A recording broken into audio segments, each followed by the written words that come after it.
बिस्मिल्लाहिर्रहमानिर्रहीम, अस्सलाम वालेकुम। मैं असदुल्ला खान हूँ। आज सुप्रीम कोर्ट में बहुत ही अहम केस की समाअत थी, जो आज खुद नोटिस लिया गया है सुप्रीम कोर्ट की तरफ से कि आपने ये ईसीएल से नाम कैसे निकाल दिए, किन रूल्स के तहत निकाल दिए, क्या आपने चेक किया कि किन किन लोगों का नाम आप निकाल रहे हैं, इसके लिए कौन सा तरीक़ाकार इख्तियार किया गया, क्या फ़र्दन चेक किया गया। बहुत अहम सवालात आज सुप्रीम कोर्ट की तरफ से उठाए गए, बड़ी अहम जो ऑब्जर्वेशन है वो दी गई।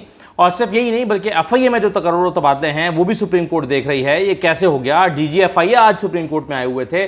डायरेक्टर FIA जो डायरेक्टर लॉ हैं, डायरेक्टर लीगल हैं, वो सुप्रीम कोर्ट में आए हुए थे। तो बड़े क्रिटिकल क्वेश्चन उनसे किए गए सुप्रीम कोर्ट के मुख्तलिफ जजेस की तरफ से, और बहुत सारे ऐसे सवाल थे जिनका जवाब attorney general of Pakistan मुश्तार Asaf साहब के पास नहीं था। और इसके साथ साथ नैब के चेयरमैन की तैनाती के हवाले से जो remarks chief justice of Pakistan ने दिए, मेरा ख्याल है वो ज़रूर कंसर्न का बायस होंगे मौजूदा हुकूमत के लिए, क्योंकि जिस तरह से मौजूदा हुकूमत ने आने के बाद, शहबाज शरीफ की हुकूमत ने आने के बाद जो इक़दाम उठाए हैं उन पर बहुत से लोगों को तहफ़्फ़ुज़ात हैं, और सुप्रीम कोर्ट ऑफ पाकिस्तान उसको बहुत ही सेंसिटिव अंदाज में देख रही है, बट बगौर उसका जायज़ा ले रही है, क्योंकि सुप्रीम कोर्ट ऑफ पाकिस्तान देख रही है कि कहाँ कहाँ पर लॉ की वायलेशन हो रही है, कहाँ कहाँ पर जो है वो जमहूरियत को मजाक बना के रख लिया हुआ है, कहाँ लॉ पॉइंट जो हैं वो ब्रीच हो रहे हैं। तो आज जो मोटे मोटे पॉइंट डिस्कस आए थे वो मैं आपके सामने रखना चाहता हूँ, जो डिस्कस हुए सुप्रीम कोर्ट में। देखिए, उमर अता बंदयाल साहब ने पूछा, क्या ECL से नाम निकालने से पहले आपने केस टू केस स्टडी किया था, क्या कि किसका नाम निकालना चाहिए और किसका नहीं निकालना चाहिए। मतलब आपने 4,500 बंदे एक ही हल्ले में फारिग कर दिए, ECL से नाम निकाल दिया।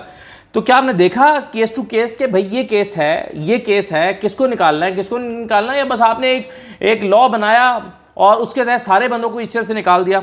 और उन्होंने कहा कि हमें जो फहरिस्त फराहम की गई है उसमें अरबों रुपए के केसेस हैं, आपने मंगवा कर देखा था कि क्या केसेस थे और क्यों ECL पर डाला गया। यानी आप जब ECL से निकाल रहे हैं तो क्या आपने ये भी देखा कि ECL में डाला क्यों गया था, ये देखा आपने हर केक का केस मंगवा के, या बस आपने कर दिया। मुश्तार असाफ साहब ने तस्लीम किया अदालत में, उन्होंने कहा कि जी एक एक करके तो नहीं देखा गया। ये मुश्तार असाफ साहब ने, अटॉर्नी जनरल ऑफ पाकिस्तान ने, पहले उन्होंने 2-3 मरतबा उनसे सवाल हुआ, उन्होंने बात को घुमाने की कोशिश की, लेकिन फिर उनसे पूछा गया कि नहीं ये बताएं कि अलग अलग फर्दन केस को देखा गया था।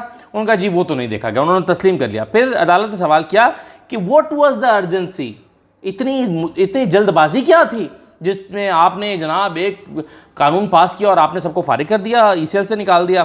फिर यह भी सवाल उठा कि अगर एक शख्स का नाम ECL से निकालने के लिए काबीना में फैसला हो रहा है और वो खुद काबीना में बैठा हुआ है जिसने अपने ही बारे में फैसला करना है कि आप अपना नाम खुद ही आपका अपना नाम निकल रहा हो, तो कैसा लगेगा।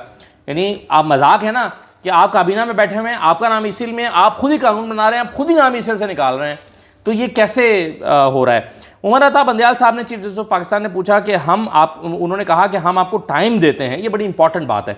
उन्होंने कहा कि हम आपको टाइम देते हैं कि आप करेक्टिव मेजर्स ले लें, और अगर नहीं करेंगे तो हम ऐसा ऑर्डर कर देंगे जो मुमकिन है आपके लिए इनकन्वीनियंस कॉज करे, जो मुमकिन है आपके लिए इनकन्वीनियंस कॉज करे। इसलिए बेहतर है कि आप, यानी इसका उर्दू तर्जुमा यह बनेगा कि आप ही अपनी अदाओं पर ज़रा गौर करें, हम अगर अर्ज करेंगे तो शिकायत होगी। ये चीफ जस्टिस पाकिस्तान ने कहा। अटॉर्नी जनरल ने कहा कि जी मेरी प्रिंसिपल ओपिनियन है कि ECL होना ही नहीं चाहिए। जो उन्होंने कहा going abroad is a fundamental right. तो उमर अता बंदयाल साहब ने कहा कि चलें ये तो कानून की बात है और ये कानून है, इसलिए हम पर्सनल ओपिनियन में नहीं जाते। फिर उन्होंने कहा कि नैब के कानून को we can not just ignore it.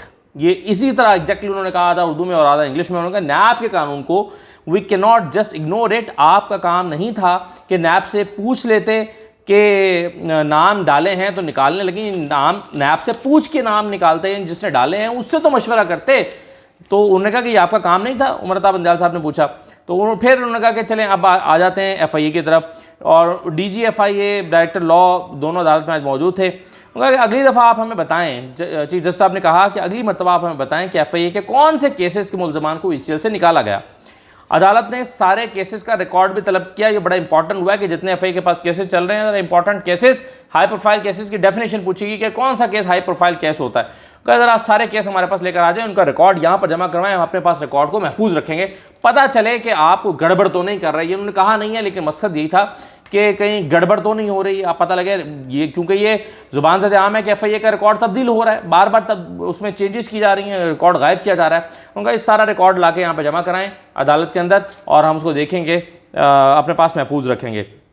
एक बड़ी इंपॉर्टेंट बात थी, कहा गया कि चीफ जस्टिस ऑफ पाकिस्तान ने कहा कि जस्टिस सिस्टम सफ़र करता है अगर प्रोसिक्यूशन एजेंसी खुद को असर्ट नहीं करती। यानी कहने का मतलब यह है कि अगर न्याय अपने फैसलों को मनवा नहीं सकती, अपनी अहमियत जता नहीं सकती, कोर्ट में खड़े होकर अपने किए गए फैसलों को मरता देखती है और कुछ बोलती नहीं है, तो फिर जस्टिस सिस्टम जो है वो सफ़र करता है। ये चीफ जस्टिस साहब की ऑब्जर्वेशन थी। और उन्होंने ये भी कहा कि यह वक्त है कि क्रिमिनल जस्टिस सिस्टम को इम्प्रूव किया जाए। फिर नैब के हवाले से उन्होंने ऑब्जर्वेशन दी। चीफ जस्टिस साहब ने कहा कि नैब हैज़ टू बिकम सिलेक्टिव।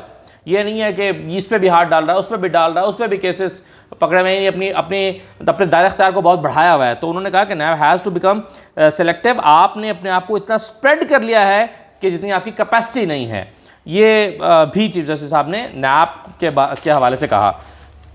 फिर उन्होंने कहा कि DGFI और प्रोसिक्यूटर जनरल, उनको मुखातिब किया, उन्होंने कहा कि DGFI और प्रोसिक्यूटर जनरल आप अटॉर्नी जनरल के साथ बैठें, केस टू केस डिस्कस करें और लिस्ट बनाकर दें कि किन केसेस को आपने प्रोसिक्यूट करना है और किन को नहीं करना, यानी फैसला करें। कई ऐसे केसेस वो कह रहे थे पड़े हुए हैं, बहुत तफसील से बात हुई उन्होंने, कई ऐसे केसेस हैं 10 साल से पड़े हुए हैं जी, पता ही नहीं चल रहा करना है, चलाना है, नहीं चलाना। कई ऐसे लोग हैं जो जेलों में पड़े रहते हैं और इंसाफ नहीं मिलता। तो आज इस पर 7-8 minute chief justice of Pakistan justice Umar Ata Bandial साहब ने गुफ्तगू की और यहाँ पर भी फिर उन्होंने DGFI से और प्रोसिक्यूटर जनरल से कहा कि अटॉर्नी जनरल के साथ बैठें, केस टू केस डिस्कस करें और लिस्ट बना कर दें कि किन केसेस को आपने प्रोसिक्यूट करना है और किन केसेस को प्रोसिक्यूट नहीं करना। चेयरमैन नैब की अपॉइंटमेंट के हवाले से जो है वो बड़े इंपॉर्टेंट रिमार्क्स आए, जो आज की इस पूरी हेयरिंग का हासिल भी आप कह सकते हैं, या आप समझ सकते हैं कि आज की ब्रेकिंग न्यूज़ भी यही थी और टीवी पर चलने वाली सबसे बड़ी खबर भी शायद यही थी। कहा गया कि वो expect that government will act very carefully. Chairman आपके अपॉइंटमेंट के हवाले से, please appoint man of integrity और वुमेन ऑफ इंटेग्रिटी। ये चीफ जस्टिस ने कहा कि उन्होंने कहा कि बंदा आप अपॉइंट करें जो इंटेग्रिटी हो जिसकी, ऐसे ही कोई कॉन्ट्रोवर्शियल बंदा चेयरमैन नैब ना आ जाए और या जो खातून करनी है तो वो इंटेग्रिटी वाली हो। It should be a fair and transparent decision, उन्होंने ये कहा चीफ जस्टिस ने। और we expect that government will act very carefully. हम तवक्को करते हैं कि गवर्नमेंट बहुत एहतियात के साथ ये अपॉइंटमेंट करेगी, क्योंकि दायरा इस पर सबको पता चल रहा है कि राजा रियाज साहब के साथ डिस्कशन हो रही है अपॉइंटमेंट की, राजा रियाज साहब के साथ मुशावरत हो रही है चेयरमैन नैब को लगाने की। फवाद का नाम भी फ्लोट हुआ था, पता नहीं कहाँ से आया। तो आप देखें ना, ये किसको काबिल कबूल होगा? फवाद जो खुद नैब के मुलजिम हैं, उनको अगर आप कंसीडर भी करते हैं, वह नाम भी लिस्ट में डालते हैं, तो ये बहुत बड़ा क्राइम है कि उनका नाम आप डाल रहे हैं। क्या इदारे की क्रेडिबिलिटी रह जाएगी? ख़त्म कर देना, इससे तो बेहतर आप इदारे को ख़त्म कर दें। आपने ऐसे ख़त्म करना है तो फिर वैसे ख़त्म करें कि सिरे से ख़त्म कर दें। तो नैब के हवाले से जो है वो ये, और फिर जो नैब का एक कानून आया हुआ है पास होके सेनेट से और वो सदर के पास पड़ा हुआ है, वो बड़ा मुज़क्का खेज़ है। उसमें जनाब एक्यूज़ की डेफिनेशन तब्दील कर दी गई है, एसिड की डेफिनेशन तब्दील कर दी गई है, वो भी एक मजाक है। वो अल्टीमेटली आना वो भी सुप्रीम कोर्ट के पास है और सुप्रीम कोर्ट मेरा ख्याल है फिर उसको देखेगी कि ये क्या कानून के साथ मजाक हो रहा है, ये किस किस्म की कानून साजी हो रही है। तो शायद वो भी यहाँ पर आकर जो है वो उस पर बहस हो। बहरहाल ये आज अदालत में मोटे मोटे पॉइंट्स मैंने आपके साथ डिस्कस किए हैं। बाकी जो डिटेल्ड हेयरिंग है वो तो शायद सिद्दीक जान आपको बताएंगे, लेकिन जो मेन पॉइंट्स हैं वो मैंने आपके सामने रख दिए हैं। इजाज़त दीजिए, अल्लाह हाफ़िज़।